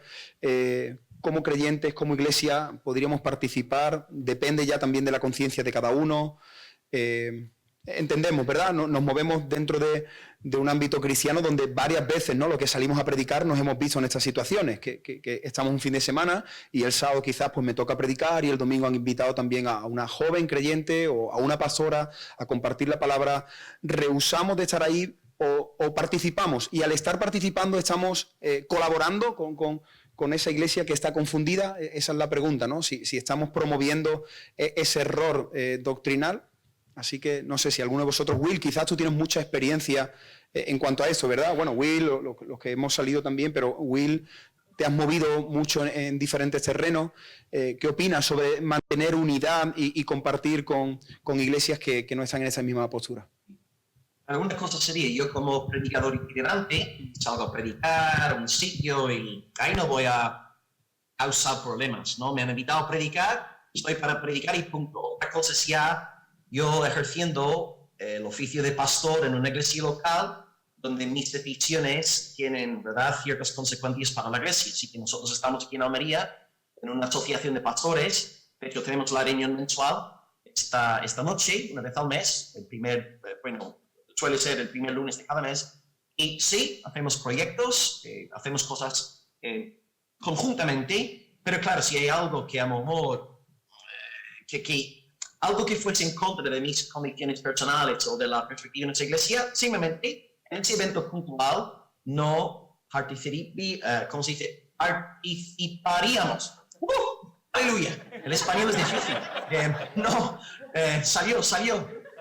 Yo creo que no. En ese evento puntual no estaríamos presentes, pero sí, en el siguiente evento sí. Así que yo haría esta distinción. Cuando yo voy como predicador itinerante a una iglesia local, ya está. Acepto lo que hay, no estoy ahí para contar problemas, no, estoy ahí para exponer la palabra, ya está, el tema que sea. Pero cuando ya está la iglesia local en juego, ya se aplican, ¿no?, otras normas. Así que hay eventos que casi vamos a todo lo que celebran. Si en algún punto no nos sentimos cómodos, nos abstenemos, pero ya la siguiente reunión sí. Así que esta sería un poco la forma de abordar yo el asunto. Perfecto. Entiendo que aquí también, como dijimos y como mencionó Eduardo, depende también mucho de la propia conciencia de la persona. Yo, por ejemplo, no tendría problema de ir a un evento donde hay varias sesiones y están mezclados entre hombres y mujeres.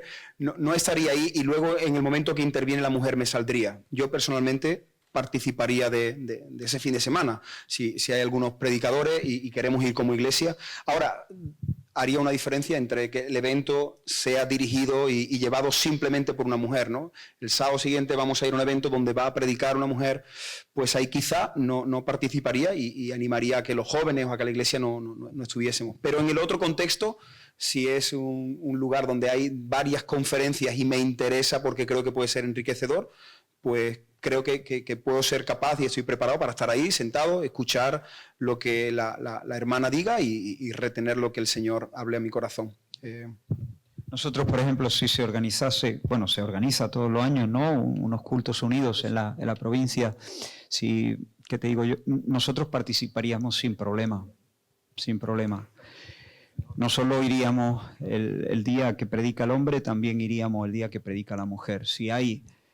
no tendríamos un problema de conciencia, porque yo tendría un problema de conciencia, como dice Will, si soy el pastor y eso queda bajo, digamos, mi responsabilidad. Pero es que yo no soy el pastor del mundo. Yo tengo una autoridad delegada sobre una parcela pequeña y ahí en esa parcela tengo que ser fiel. Y como no estamos hablando de una doctrina nuclear, ¿no? del Evangelio, creemos que es importante, sí, pero entonces si el jueves predica un hombre, el viernes una mujer y el sábado un hombre, pues vamos jueves, viernes y sábado. Y iría con limpia conciencia. Yo personalmente, si hubiese algún hermano que me dijese, Israel, yo prefiero no ir porque mi conciencia me molesta, pues yo diría, está bien, no vamos a pelear en ese sentido. Ahora, si me piden la opinión, la comisión pastoral, yo estoy en la comisión pastoral de la fraternidad de allí de Córdoba, si me piden la opinión, yo también tengo la libertad de decirlo, no peleando, pero sí de decirlo. Yo no lo veo, nosotros tenemos otro entendimiento, pero no soy el único que tiene que decidir, ¿no? Esa sería nuestra postura. Hace un tiempo me lanzaron una pregunta también interesante. ¿Qué hacemos, sobre todo los jóvenes que se van a enfrentar con esta situación? ¿Qué hacemos si un amigo tuyo de la universidad, cuando regresa después de las vacaciones en septiembre, cuando te presentas con él, te vuelves a encontrar con él, te dice que se ha cambiado de sexo y ahora pide a todos sus amigos que lo traten y que le llamen por su nuevo nombre como mujer? Me resultó interesante porque es una persona que le ha sucedido eso, un joven que no sabía. Ahora decir, bueno, le digo Macarena o le llamo Alfonso. ¿Dónde está el respeto? ¿Qué pasaría? Y esto que a lo mejor, no sé qué pensáis, que lo podemos ver como algo insignificante, pero esto es la realidad de muchos de nuestros jóvenes y lo que van a vivir. Entonces creo que también es importante que podamos educar a nuestros hijos, decirle, bueno, ¿cómo tratas a ese amigo que ahora se está cambiando de sexo, se está hormonando o está solicitando? Recuerdo también una conversación con un profesor que sus propios alumnos le decían que no le llamase así. Y bueno, no sé si te ha tocado el caso, si has pensado sobre eso, qué harías, cómo dirigirte, porque estás aprobando, ¿me entendéis, no? Estás aprobando eso que está haciendo, llamándole por el nombre que él está solicitando, o tenemos que sufrir esa consecuencia, decirle, mira, lo siento, pero esto no lo respaldo y te voy a seguir llamando así, o te llamo por el apellido, o te digo el DNI, no lo sé, pero no voy a participar de esto. No sé, a lo mejor no hemos tenido suficiente tiempo para pensar en esto, pero me he acordado que estaba ahí y creo que pensando en los jóvenes que están viviendo una presión muy grande en los institutos y en las universidades, podríamos también abordar este asunto en la recta final. Lo primero, hombre, dice que es un amigo. Claro, hoy día se le llama amigo a cualquiera, pero si de verdad es tu amigo o era tu amigo, él ya sabe cómo tú piensas, ¿no? Esto no pasa de la noche a la mañana. Entonces supongo que habrás tenido conversaciones largas y profundas con esa persona. Y esa persona ya sabrá sabrá tu posición y quizás no te tengas ni que ver en esa tesitura. Si él sigue por ahí, también entiendo que la amistad se va a enfriar y al final os vais a separar y no va a ser ya tanto tu amigo, no va a ser tu amigo. Y bueno, y si no es tu amigo, es un compañero de clase a ese respecto, la verdad que no me has dado una idea buena, no sabría cómo responder, llamarlo por el apellido, ¿no? Sí, el profesor que es creyente me dijo eso, que lo que empezó a decidir fue llamar a todos sus alumnos por el apellido. Porque también me comentó que empezó a tener presión en el centro, claro, porque querían que respetasen, entonces él vio una opción aquí y esa se la aceptaron, pero me lo comentaba como que era una situación que vais a tener que enfrentar, ¿no? Cuando estéis en un centro. Manolo ha tenido situaciones también, sí, en colegios donde quieren que traten a los niños como niñas, así que esta situación...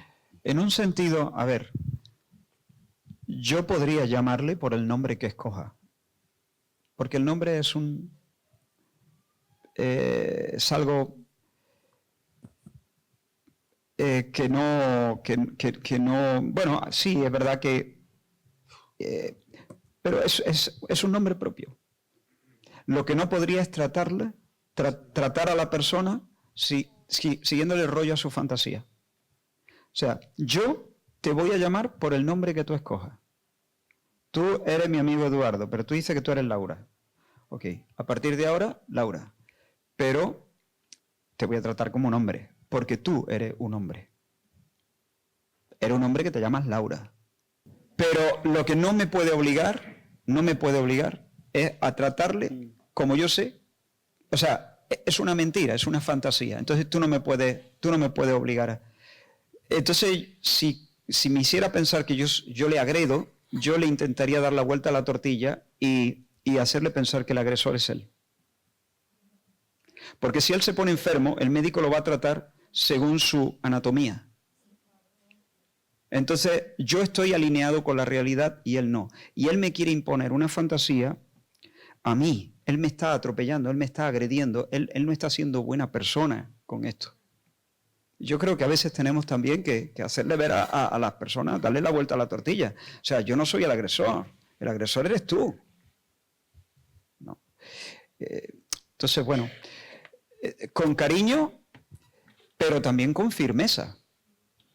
Porque esta extorsión no la van a hacer. Y nos van a hacer quedar como mala gente, malas personas. No lo somos.